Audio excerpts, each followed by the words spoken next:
Ó Mãe Santíssima, intercedei por nós para que possamos bem compreender os ensinamentos de vosso Divino Filho, nosso Senhor e Salvador Jesus Cristo, e as explicações dos pais da Igreja. Ó Virgem Imaculada, ofereço-vos este trabalho e peço que abençoais aqueles que o ouvirem, e que seja para a maior honra e glória de Deus. Amém. Senhor onipotente, purificai o meu coração e os meus lábios. Vós, que purificastes os lábios do profeta Isaías com o carvão em brasa, e dignai-vos, por tal modo, purificar-me com a vossa misericórdia, para que possa dignamente anunciar o vosso santo Evangelho. Por Jesus Cristo, nosso Senhor. Amém. Senhor, abençoai-me. Que o Senhor resida no meu coração e nos meus lábios, para que anuncie digna e convenientemente o seu Evangelho. Amém. Evangelho de Nosso Senhor Jesus Cristo, segundo São João. Aparição à margem do lago Tiberíades. Depois disso, Jesus manifestou-se novamente aos discípulos às margens do mar de Tiberíades. Manifestou-se assim.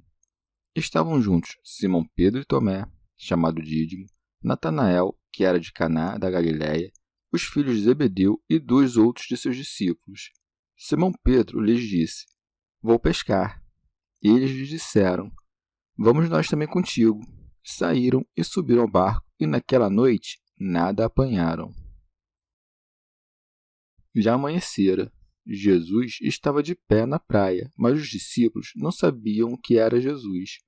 Então Jesus lhes disse: Jovens, acaso tens algum peixe? Responderam-lhe: Não. Disse-lhes: Lançai a rede à direita do barco e achareis. Lançaram então e já não tinham força para puxá-la por causa da quantidade de peixes. Aquele discípulo que Jesus amava disse então a Pedro: É o Senhor. Simão Pedro, ouvindo dizer é o Senhor, vestiu a roupa, porque estava nu, e atirou-se ao mar. Os outros discípulos, que não estavam longe da terra, mas cerca de 200 côvados, vieram com o barco, arrastando a rede com os peixes. Quando saltaram em terra, viram brasas acesas, tendo por cima peixe e pão. Jesus lhes disse: Trazei alguns dos peixes que apanhastes. Simão Pedro subiu então ao barco e arrastou para a terra a rede, cheia de 153 peixes grandes. E apesar de serem tantos, a rede não se rompeu. Disse-lhes Jesus: Vinde comer. Nenhum dos discípulos ousava perguntar-lhe: Quem és tu? Porque sabiam que era o Senhor. Jesus aproxima-se, toma o pão e o distribui entre eles, e faz o mesmo com o peixe. Foi esta a 3ª vez que Jesus se manifestou aos discípulos, depois de ressuscitado dos mortos. Depois de comerem, Jesus disse a Simão Pedro: Simão, filho de João, tu me amas mais do que estes? Ele lhe respondeu: Sim, Senhor, tu sabes que eu te amo. Jesus lhe disse: Apacenta meus cordeiros. 2ª vez disse-lhe: Simão, filho de Jonas, tu me amas? Sim, Senhor, disse ele, tu sabes que eu te amo. Disse-lhe Jesus: Apacenta minhas ovelhas. Pela 3ª vez lhe disse: Simão, filho de João, tu me amas? Entristeceu-se Pedro, porque pela 3ª vez lhe perguntara: Tu me amas? E lhe disse: Senhor, tu sabes tudo, tu sabes que eu te amo. Jesus lhe disse: Apacenta minhas ovelhas. Em verdade te digo, quando eras jovem, tu te cingias e andavas por onde querias. Quando fores velho, estenderás as mãos e outro te cingirá e te conduzirá aonde não queres. Disse isso para indicar com que espécie de morte Pedro daria glória a Deus. Tendo falado assim, disse-lhe: Segue-me. Comentários dos Pais da Igreja. Santo Agostinho. As palavras derradeiras do capítulo anterior pareciam indicar o fim do livro, mas logo em seguida é relatado como o Senhor se mostrou aos discípulos junto do mar de Tiberíades. Daí que esteja dito: Depois disso, Jesus manifestou-se novamente aos discípulos às margens do mar de Tiberíades. São João Crisóstomo. O evangelista diz, depois disso, porque o Senhor não andava o tempo todo com eles como antes. Diz também, mostrou-se, porque já não podia ser visto a menos que o concedesse, porque seu corpo era incorruptível. Menciona ainda o lugar para indicar que o Senhor lhes dissipara boa parte do temor, de modo que depois daquele encontro já se afastavam bastante da casa e não ficavam mais encerrados nela, embora tivessem ido a Galiléia para evitar o perigo dos judeus. São Beda. Como é de seu costume, o evangelista primeiro expõe o fato, depois conta como se desenrolou, daí que siga. Manifestou-se assim. São João Crisóstomo. Como, porém, o Senhor não estava o tempo todo com eles, nem lhes dera àquela altura o Espírito, nem lhes incumbira de coisa nenhuma, de modo que não tinham nada para fazer, ocupavam-se da pesca. Daí que siga. Manifestou-se assim. Estavam juntos Simão Pedro e Tomé, chamado Dídimo, Natanael, que era de Caná da Galiléia, os filhos de Zebedeu e 2 outros de seus discípulos. Simão Pedro lhes disse, vou pescar. São Gregório. Pode-se perguntar por que Pedro, que fora pescador antes da conversão, depois da conversão, voltou à pescaria, se a própria verdade declara assim. Ninguém que ponha sua mão no arado e olha para trás é apto para o reino de Deus. Santo Agostinho. Se morto Jesus, os discípulos tivessem ido pescar antes que ressurgisse dos mortos, pensaríamos que o fizeram com aquele desespero que lhes ocupara os ânimos. A essa altura, porém, tendo o Senhor já retornado do sepulcro à vida, tendo eles já examinado suas feridas, tendo já recebido por seu sopro o Espírito Santo, de repente voltam a ser o que tinham sido, pescadores, não de homens, mas de peixes. Deve-se responder que, guardada a integridade do apostolado, não estavam proibidos de exercer seu lícito mistério para buscar sustento caso não tivessem outro meio de subsistência. Se afinal o bem-aventurado Paulo, recusando aquele poder que com pleno direito possuía em comum com os outros apóstolos, e preferindo combater do próprio bolso para não escandalizar os povos estranhos ao nome de Cristo, parecendo que vendia sua doutrina, foi atrás de aprender um mistério que desconhecia, de todo alheio que era da sua educação, para que, tirando o sustento das próprias mãos, não sobrecarregasse nenhum dos seus ouvintes, com quanta justiça mais o bem-aventurado Pedro, que fora pescador, fez o trabalho que conhecia, como não encontrasse na hora de onde tirar subsistência. Mas alguém replicará, mas por que não encontrou se o Senhor prometeu, buscai, pois, em primeiro lugar o reino de Deus e a sua justiça, e todas essas coisas vos serão dadas por acréscimo? Ora, o Senhor cumpriu sem tirar nem pôr a sua promessa, pois quem foi que lhes deu por acréscimo os peixes para serem apanhados? Foi ele, ademais, que os atingiu com a penúria para que fossem forçados a ir pescar, querendo justamente dar uma amostra do milagre prometido. São Gregório. Se, portanto, o trabalho não era pecaminoso antes da conversão, tampouco depois da conversão é pecado retomá-lo, e por isso Pedro, depois de convertido, volta à pescaria, mas Mateus não volta a coletar impostos. Vários trabalhos, afinal, são muito difíceis, quando não impossíveis, de desempenhar sem cair em pecado. Logo, se o trabalho implica a pessoa no pecado, é necessário que a alma não se volte a ele após a conversão. São João Crisóstomo. Outros discípulos também seguiram Pedro. Por isso está dito. Eles lhe disseram, vamos nós também contigo, pois tinham passado a viver todos em sociedade. Queriam ver juntos a pescaria. Segue. Saíram e subiram ao barco, porém pescavam à noite, porque ainda tinham medo. São Gregório. A pescaria, porém, foi muito dificultada, a fim de que, chegando o mestre, a admiração deles subisse às alturas. Daí que siga. E naquela noite nada apanharam. São João Crisóstomo. Jesus fica junto dos discípulos angustiados e aflitos. Daí que siga. Já amanhecera. Jesus estava de pé na praia. Não se deu a ver a eles, mas quis, não obstante, travar com eles uma conversa. Primeiro lhes fala de teor mais humano. Então Jesus lhes disse, Jovens, acaso tendes algum peixe? Como se quisesse comprar algo deles. Como sentiram medo, mostrou-lhes um sinal pelo qual o reconhecessem. Disse-lhes: lançai a rede à direita do barco e achareis. Disto seguiram-se muitas coisas, das quais a primeira é a captura de muitos peixes. Lançaram então e já não tinham força para puxá-la, por causa da quantidade de peixes. Mas, no reconhecimento de Cristo, Pedro e João mostraram cada um o seu jeito. João é mais perspicaz e, por isso, reconheceu Cristo primeiro. Aquele discípulo que Jesus amava disse então a Pedro: é o Senhor. São Beda. Por esta indicação, aquele discípulo a quem Jesus amava, outra vez, como tantas antes, o evangelista alude à própria pessoa. Ora, reconheceu o Senhor antes de todos, quer pelo milagre daquela pesca, quer pelo som já conhecido de sua voz, quer por recordação da primeira pescaria. São João Crisóstomo. Pedro, porém, era mais fervoroso, e por isso mais de pronto vai até Cristo, pois segue. Simão Pedro, ouvindo dizer é o Senhor, vestiu a roupa, porque estava nu. São Beda. É dito que Pedro estava nu por comparação às roupas que costumava usar, do mesmo modo como falamos a alguém parcamente vestido. Por que vens nu? Pode-se supor ainda que estivesse nu à maneira dos pescadores, para melhor pescar.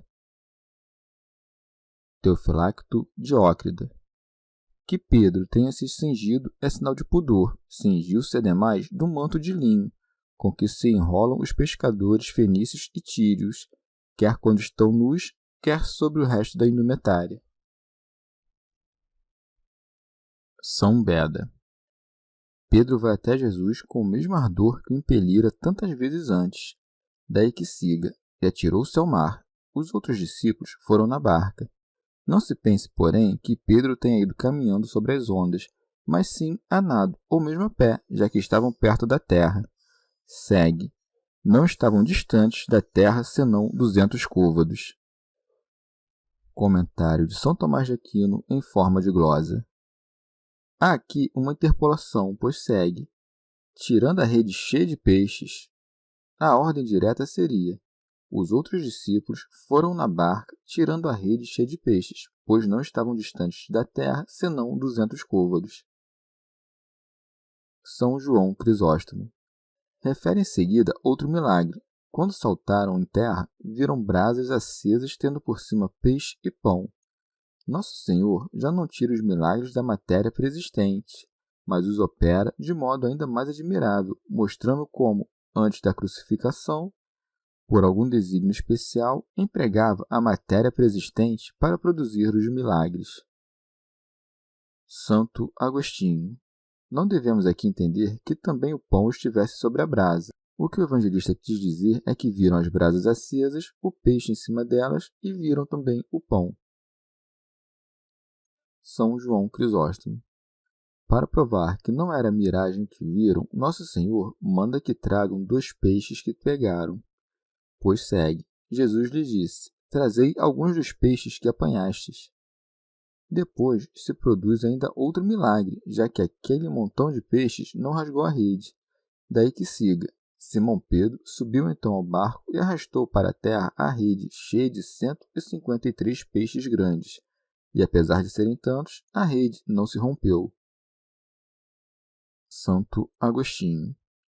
Em sentido místico, porém, a apanha dos peixes prefigura o mistério da Igreja, como ela haverá de ser ao fim dos tempos na ressurreição dos mortos.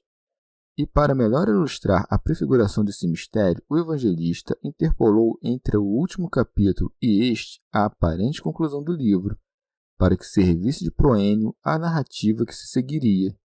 Que estivessem 7 os discípulos naquela pescaria significa, pelo número 7, o fim dos tempos, porque o mundo todo gira em 7 dias. Teofilacto Diócrida. Enquanto era noite e ainda não despontara o sol de Cristo, os profetas nada apanharam, porque, por mais que tentassem corrigir unicamente a nação de Israel, ela com frequência resvalava na idolatria. São Gregório. Pode-se perguntar por que, enquanto os discípulos trabalhavam no mar, manteve-se na praia, depois da ressurreição, aquele que, antes da ressurreição, caminhara sobre as ondas diante dos discípulos. Ora, o mar representa o presente século, que se quebra contra as agitações das contendas e as ondas da vida corruptível. Na solidez da praia, por outro lado, está figurada a perpetuidade do repouso eterno. Os discípulos, portanto, como ainda se achavam entre as flutuações da vida mortal, por isso trabalhavam no mar. O nosso Redentor, por sua vez, como já tivesse superado a corrupção da carne, depois da ressurreição, ficava na praia. Santo Agostinho. A praia é o fim do mar, e por isso simboliza o fim do século. Tal como o Senhor revelou nesta ocasião como haveria de ser a igreja no fim do século, assim, em outra pescaria, retratou a igreja como é agora. Por isso, aquela vez não estava na praia, mas subindo na barca, que era de Simão, pediu-lhe que a afastasse um pouco da terra. Na outra pescaria, as redes não são lançadas nem para o lado direito, para que não representasse apenas os bons, nem para o esquerdo, para que não representasse apenas os maus, mas para qualquer um, indiferentemente. Lançai, diz ele, as vossas redes para pescar, para que entendamos como estão misturados os bons e os maus. Nesta, porém, diz, lançai a rede para o lado direito da barca, para indicar que do lado direito havia apenas bons. Ali, Nosso Senhor estava no início da sua pregação. Aqui, depois da ressurreição, mostrando, assim como aquela primeira apanha de peixes significava os bons e os maus, tais como a igreja possui agora. Esta outra, porém, apenas os bons, como a igreja possuirá pela eternidade, uma vez completada no fim deste século a ressurreição dos mortos. Além disso, os que participam da ressurreição da vida, isto é, os que estão à direita, e são apanhados nas redes do nome de cristão, não se apresentarão senão na praia, isto é, no fim do século, quando ressuscitarem. Por isso é que não conseguiram puxar a rede para despejar os peixes na barca, como na outra ocasião conseguiram. A igreja já possui esses peixes direitos, e os guarda após o fim de suas vidas, mergulhados no sono da paz, escondidos nas profundezas do mar até que a rede venha para a praia.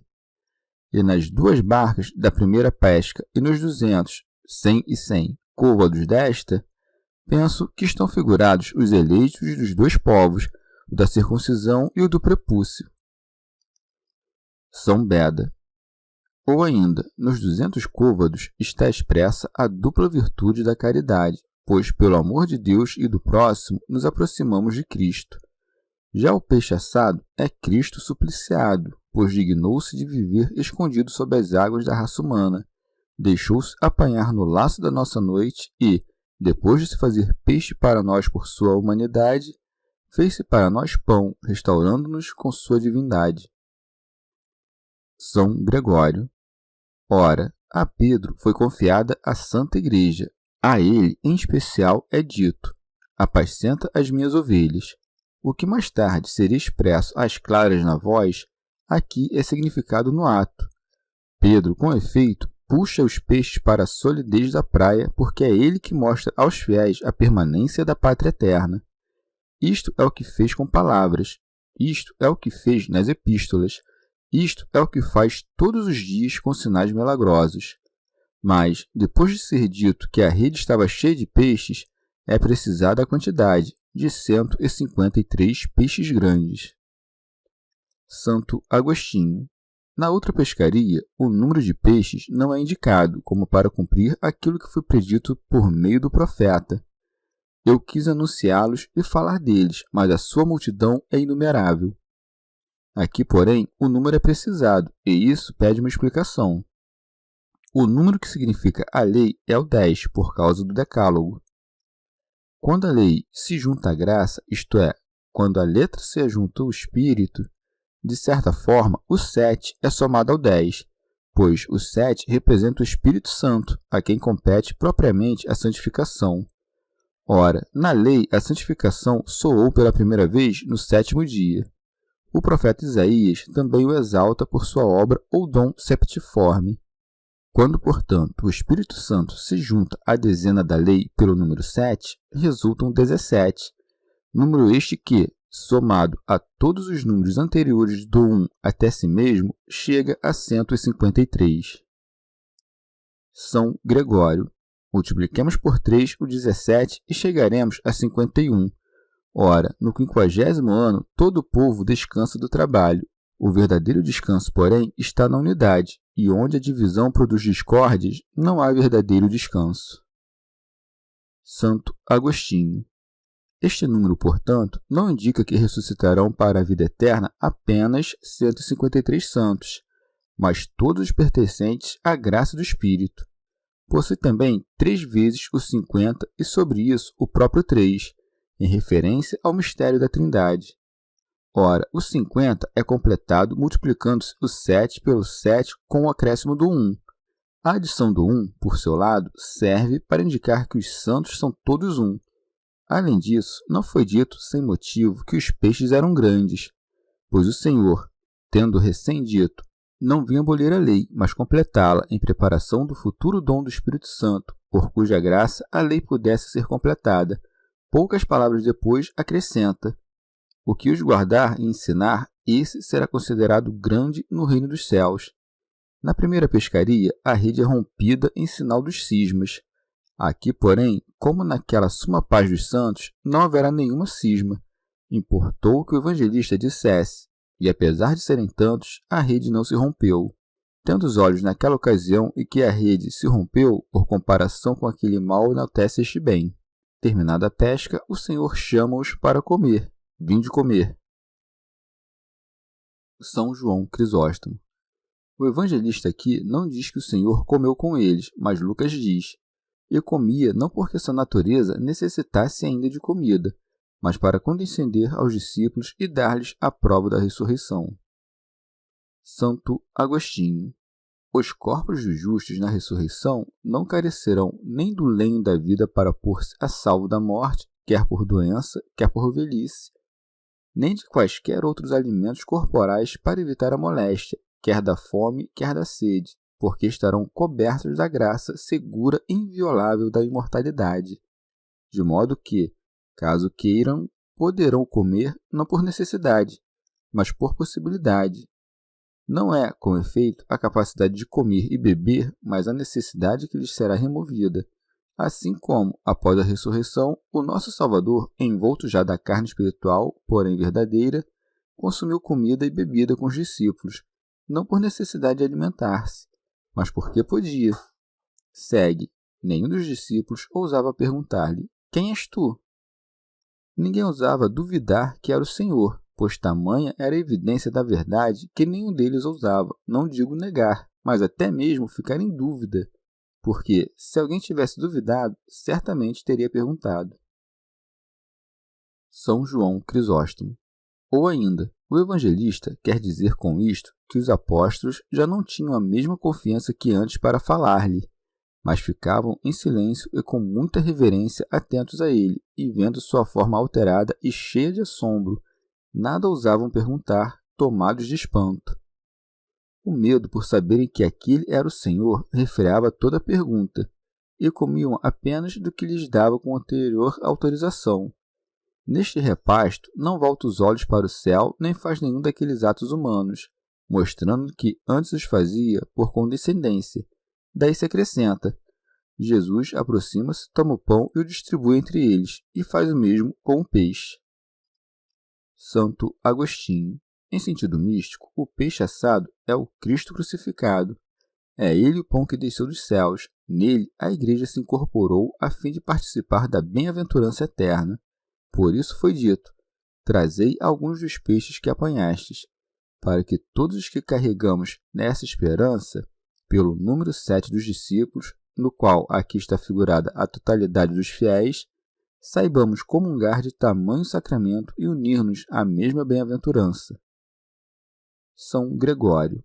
Nisto de celebrar com 7 discípulos o derradeiro festim, Nosso Senhor avisa que apenas os que forem cheios da graça septiforme do Espírito Santo estarão junto dele na refeição eterna. Além disso, o tempo se desenrola até o fim do curso de 7 dias, e a miúde o número 7 designa a perfeição. Logo, os que no derradeiro festim se banqueteiam da presença da verdade são os que aqui transcendem as coisas terrenas pelo amor à perfeição. São João Crisóstomo. Porque o Senhor não convivia com eles o tempo inteiro, e nem da mesma maneira que antes. O evangelista continua dizendo: foi esta a terceira vez que Jesus se manifestou aos discípulos, depois de ressuscitado dos mortos. Santo Agostinho. 3 não deve ser referido ao número de aparições, mas ao número de dias em que aconteceram essas aparições. O primeiro dia, quando ressuscitou. 8 dias depois, quando Tomé viu e creu. Este dia aqui narrado, em que faz o milagre dos peixes, e quantos dias tenha querido aparecer até o 40º, em que subiu ao céu. Lemos nos 4 evangelistas que o Senhor foi visto 10 vezes depois da ressurreição. Primeiro, pelas mulheres junto do sepulcro, depois, no meio do caminho, quando elas partiam do sepulcro. Na terceira vez, por Pedro. Na quarta, por aqueles 2 que iam para uma aldeia. Na quinta, por muitos em Jerusalém, estando ausente Tomé. Na sexta, quando Tomé o viu. Na sétima, junto ao mar de Tiberíades. Na oitava, por todos os 11, no monte da Galiléia, segundo Mateus. Na nona, quando refere Marcos, durante a última refeição, porque já não comeriam com ele na terra depois daquilo. Na 10ª, no dia mesmo da ascensão, já não com os pés na terra, mas elevado na nuvem. Teofilacto Diócrida. Terminada a refeição, Nosso Senhor confia a Pedro, e não aos outros, o cuidado das ovelhas do mundo. Daí que esteja dito: depois de comerem, Jesus disse a Simão Pedro: Simão, filho de João, tu me amas mais do que estes? Santo Agostinho. O Senhor pergunta, mas já sabe. Sabia que Pedro não apenas o amava, mas o amava mais do que todos. Alcuíno. Pedro é chamado de Simão, filho de João, porque se chamava João, seu pai carnal. Em sentido místico, Simão quer dizer obediente, João, graça. E com razão leva esse nome, o nome de obediente à graça de Deus, para mostrar que se acolhia Jesus com um amor mais ardente, isto não era mérito humano, mas presente divino. Santo Agostinho. Quando o Senhor era levado à morte, Pedro temeu e negou. Porém, ressurgindo o Senhor, infundiu-lhe o amor, escorraçou-lhe o medo. Pois, se quando negou é que temia morrer, o que havia de temer uma vez ressuscitado o Senhor em quem descobria morta a morte? Daí que siga. Ele lhe respondeu: Sim, Senhor, tu sabes que te amo. Confessando Pedro seu amor, o Senhor confia-lhe suas ovelhas. Daí que siga. Jesus lhe disse: Apacenta meus cordeiros. Como se Pedro não tivesse outro modo de mostrar seu amor a Cristo, senão tornando-se fiel pastor debaixo do príncipe de todos os pastores. São João Crisóstomo.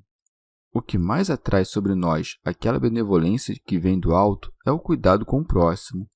O Senhor, pondo de lado todos os outros, fala a Pedro tais coisas, pois era Pedro exímio entre os apóstolos, a boca de todos os discípulos e a cabeça de todo o colégio. Por isso, riscada a negação, delega-lhe a prelazia dos irmãos.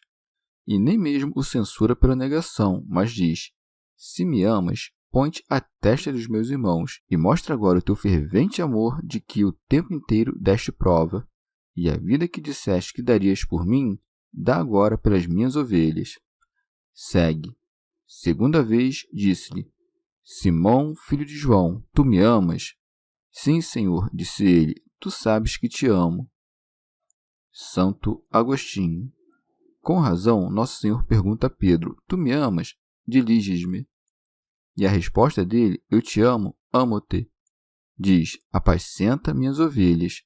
Nisto fica demonstrado como a dileção, dilexio, e o amor são a mesma coisa, pois mesmo o Senhor, no fim, já não diz: Diliges-me, mas amas-me. Segue. Pela terceira vez lhe disse: Simão, filho de João, tu me amas? Pela terceira vez, o Senhor pergunta se Pedro o ama. A tripla negação corresponde à tripla confissão, para não deixar que a língua tivesse servido menos ao amor do que ao temor, nem que a morte iminente lhe tivesse arrancado a voz do peito mais vezes do que a vida presente. São João Crisóstomo pergunta-lhe pela terceira vez, e pela terceira vez lhe impõe a mesma tarefa, mostrando enquanto estimava a administração das próprias ovelhas, e como isto era o maior sinal de seu amor. Teofilacto Diócrida. Daí vem o costume de professar 3 vezes a fé quem vai receber o batismo. São João Crisóstomo. Interrogado então pela terceira vez, inquieta-se, daí que siga. Entristeceu-se Pedro, porque pela terceira vez lhe perguntara: Tu me amas? Temia que se repetisse o que já antes acontecera, e aqui, de novo, pensando que amava, fosse repreendido outra vez por não amar de verdade, como fora repreendido quando presumiu-se bravo, e por isso refugia-se ao próprio Cristo. Senhor, tu sabes tudo. Isto é, tu conheces os segredos inefáveis do coração, tanto os presentes quanto os futuros. Santo Agostinho. Pedro ficou triste porque era interrogado tantas vezes por quem perguntava, já sabendo tudo, e era o próprio autor das respostas que ouvia. Pedro responde, portanto, com toda a verdade, e do fundo do coração arranca a voz do seu autêntico amor: Tu sabes que te amo. As palavras de Pedro não acrescentam mais nenhuma. Respondeu, afinal, apenas o que sabia de si mesmo, pois, como não enxergava o coração alheio, não podia saber quanto os outros o amavam. Segue: apacenta minhas ovelhas, isto é, seja o serviço do amor apacentar o rebanho do Senhor, tal como foi indício do medo negar o pastor. Teofilacto Diócrida. Pode-se também assinalar a diferença entre os cordeiros e as ovelhas. Cordeiros são os principiantes na fé, ovelhas, os perfeitos. Alcuino. Apacentar as ovelhas é alentar os que creem em Cristo para que não percam a fé. É prover-lhes subsídios para as necessidades terrenas, se precisarem.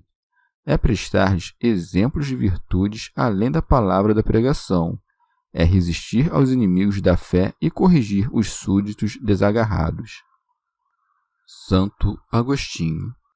Os que apacentam as ovelhas de Cristo na intenção de que sejam suas e não de Cristo, fica demonstrado que amam a si e não a Cristo, movidos que são pelo desejo, quer de glória, quer de dominação, quer de lucro, não pela caridade da obediência, do socorro e do agrado a Deus.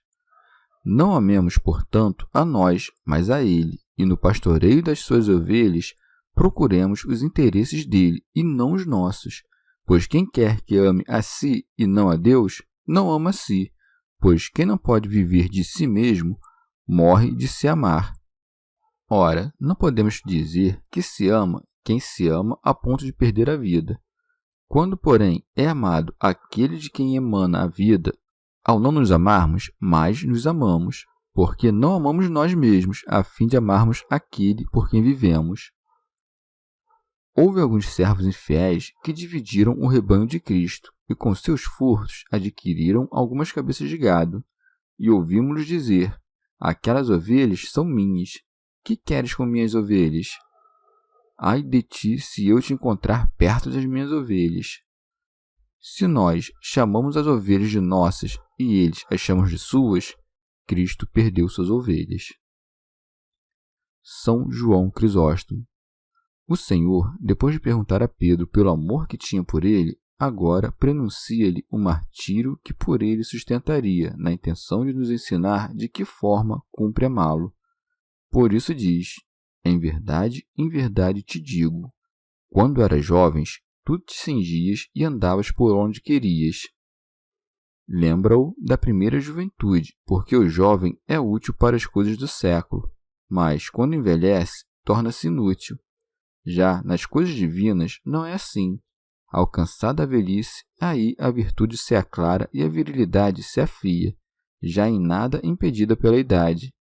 Como, pois, Pedro sempre queria estar nos perigos com Cristo, Cristo diz-lhe: confia, de tal modo satisfarei o teu desejo que aquilo que não sofrestes sendo jovem, deverás sofrer velho.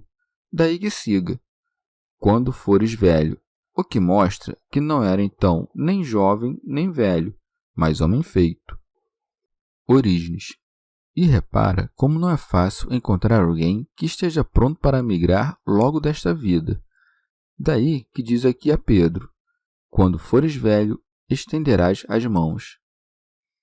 Santo Agostinho, isto é, serás crucificado. Para chegares, porém, a esse ponto, outro homem te cingirá e te levará para onde não queres.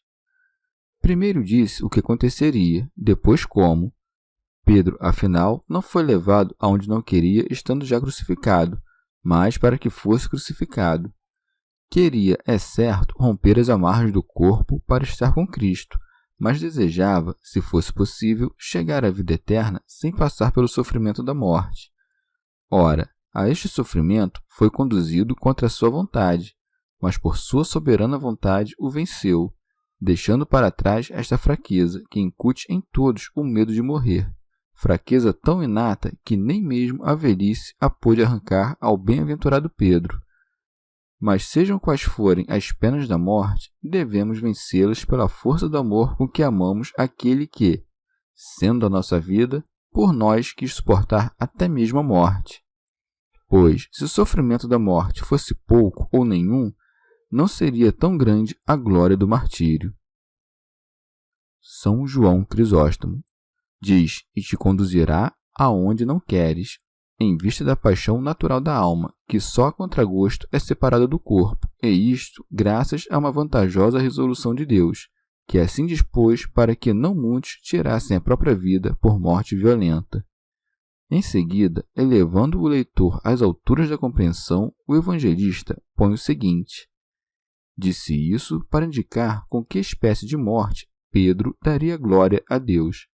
Não disse com que gênero de morte havia de morrer, para que saibas que padecer por Cristo é glória e honra para quem padece. Porém, se a alma não tivesse certeza de que ele é verdadeiro Deus, de modo algum a contemplação do seu rosto a consolaria diante da morte. Assim, a morte dos santos é a prova indiscutível da glória divina. Santo Agostinho. Esse é o fim que encontrou o negador e amador de Cristo, entregando a vida com perfeito amor em nome daquele junto de quem prometera morrer com disparatada precipitação. O Senhor, havendo pronunciado a Pedro com que morte daria glória a Deus, convida-o a segui-lo. Daí está dito. Tendo falado assim, disse-lhe: segue-me. Por que é dito segue-me a Pedro, mas não os demais presentes que o seguiam como discípulos ou mestre? E se entendermos esse segue-me em referência ao martírio, por acaso apenas Pedro o sofreu pela verdade de Cristo? Não estava entre eles Tiago, que se atesta ter sido morto por Herodes? Alguém, contudo, dirá que, como Tiago não foi crucificado, com razão o segue-me foi dirigido a Pedro, que conheceu não apenas a morte, mas sim, como Cristo, a morte de cruz. Chegamos ao fim de mais um dia de comentários da Catena Áurea. Muito obrigado por ficarem até aqui, que Nossa Senhora derrame suas graças sobre nós e até amanhã.